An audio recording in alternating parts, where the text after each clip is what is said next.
Konnichiwa minasan, kyou wa 11 gatsu matsuri ni tsuite o hanashimasu. Hajimemashou.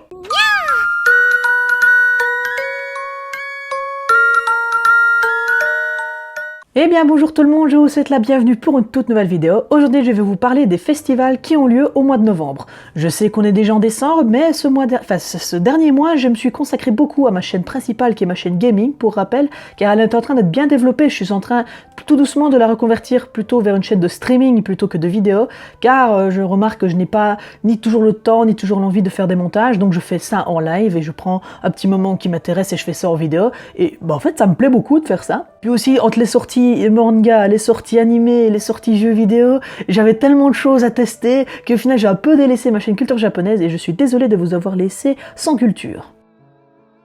Karatsu Kunshi. Il a lieu du 2 au 4 novembre au sanctuaire Karatsu Jinja de la ville de Karatsu, dans la préfecture de Saga. Il est l'un des 3 plus grands festivals de Kyushu et a été classé bien immatériel de la culture japonaise. Le Karatsu Kunshi met en scène des chars appelés Hikiyama. Les plus grands sont hauts de près de 7 mètres et pèsent 3 tonnes.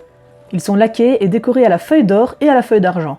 Ils ont la forme de lion, de dauphin, de casque de samouraï, de dorade ou de hiryo, les dragons volants. Le plus ancien de ces chars encore en activité est Akajishi, le lion rouge qui a été fabriqué en 1819. Cette démonstration de force est époustouflante. Hakone Daimyo Gyoretsu. C'est une procession des seigneurs féodaux de la période d'Edo, de 1603 à 1867. Elle a lieu le 3 novembre, qui est aussi le jour de la culture, à Hakone, dans la préfecture de Kanagawa. C'est une procession de 170 personnes habillées en costume de guerriers samouraïs ou de dames de cour défilant dans les rues de la ville. Le festival est d'autant plus joyeux car des spectacles sont donnés par les fanfares accompagnant la procession du daimyo. Tori no Ichi. Le marché du coq. Le plus populaire a lieu à la mi-novembre durant les jours du coq à Tokyo, mais globalement dans tous les sanctuaires Otori Jinja du Japon. La divinité protectrice de la chance et des affaires florissantes réside dans les sanctuaires Otori Jinja. Les jours du coq du mois de novembre sont des jours de fête où, aux alentours du sanctuaire, sont installés des kiosques où sont vendus des kumade, sortes de râteaux destinés à ratisser la chance et la prospérité. Ces porte-bonheur sont faits de bambou et sont décorés de masques et de koban. Shichigo-san. Il a lieu le 15 novembre dans tout le Japon.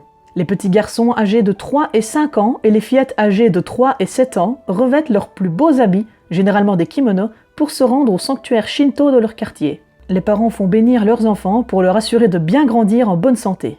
Mais pourquoi 3, 5 et 7 ans? Parce que ce n'est qu'à l'âge de 3 ans qu'on laissait pousser les cheveux des enfants. À 5 ans, les garçons pouvaient porter le hakama pour la première fois, un pantalon traditionnel, et lors de leurs 7 ans, les filles reçoivent leur premier hobby, ceinture de kimono. Ce sont des rites de passage de l'enfance.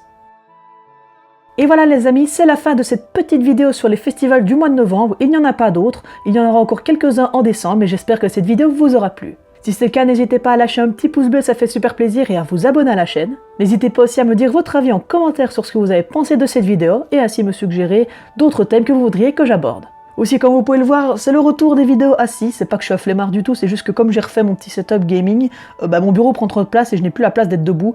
Du coup, je suis désolé si je vous cache la vue de mes délicieuses waifus. On se retrouve très bientôt pour une prochaine vidéo. Arigatou gozaimashita. Matane minasan, chibi desu.